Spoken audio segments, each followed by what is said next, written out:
Hello bachcho, let's read the question. So question says that an LPG, that is liquefied petroleum gas cylinder, weight is 14.8 kg when empty. Empty. When full, its weight is 28.8 kg. That means remaining weight will be the weight of the gas. As shown, the pressures of 35 atm. In the course of the use 300 Kelvin, at a 300 Kelvin, the weight of the full cylinder is reduced to 23.2 kg.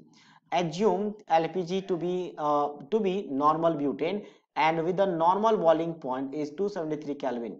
If AB is equals to 1 by 100 and multiply the volume in the liter of the gas used up at a normal usage conditions, and CD is the final pressure in a ATM inside the cylinder, then what is the value of ABCD is, where R is basically 0.08 liter ATM per Kelvin per mole.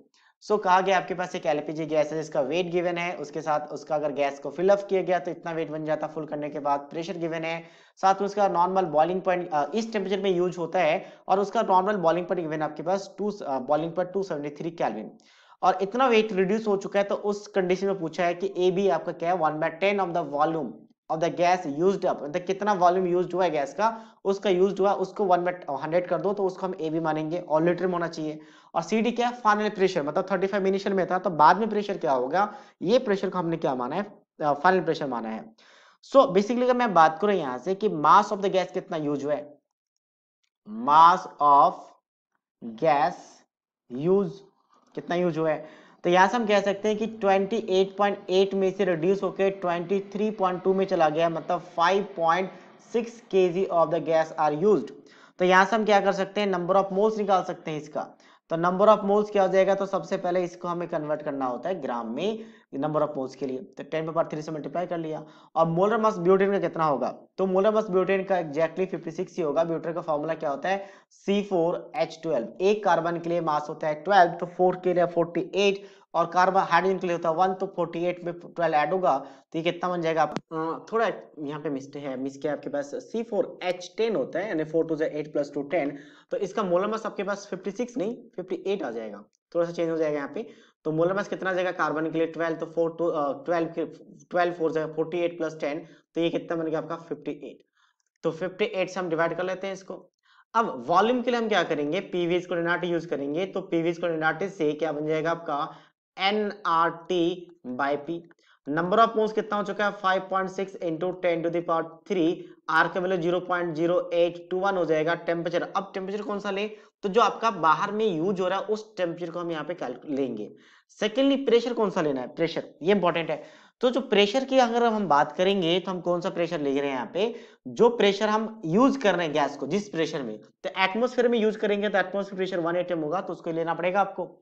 और ये आपका gas form है तभी हम PV को लगा रहे हैं क्योंकि आपका 273 केल्विन पे आपका क्या होता है, ये बेसिकली बॉयल होता है। तो 300 पे आपके पास वेपर फेज में रहेगा, गैस फेज में रहेगा, तो इस तरह हम इसको ये वाला फॉर्मूला यूज कर सकते हैं। तो यहाँ से अगर देखा जाए तो ये वैल्यू आ जाता है 2378.06 के आसपास।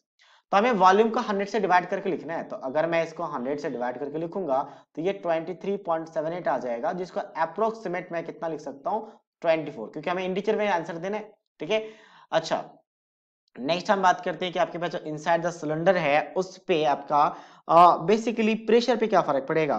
तो प्रेशर के हम दो फॉर्मूला लगा सकते हैं, या तो मास के बेसिस पे या तो फिर आपका किसके बेसिस पे, दूसरा हम मोल्स के बेसिस पे, क्योंकि पीवी इक्वल टू एनआरटी से अगर देखा जाए पीवी इक्वल टू एनआरटी। ठीक है, तो पीवी इक्वल टू एनआरटी में बेसिकली क्या हो जाएगा आपका कि प्रेशर एंड यहाँ पे मास डायरेक्टली प्रोपोर्शनल है, sorry number of moles, pressure and number of moles directly proportional है। तो यहाँ पे कह सकते हैं कि P2/P1 will be equals to N2/N1। तो P2 हमें निकालना है तो that will be equals to N2 कितना है, तो मास कितना है आपके पास, तो मास इनिशियल में कितना था, मतलब कितना आपके पास इनिशियल में हमने लिया था उसकी बात करते हैं।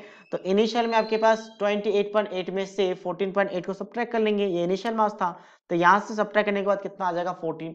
तो इनिशियल मास 14 था, मल्टीप्लाई 10⁻³ होगा, मोलर मास का m मान लेते हैं।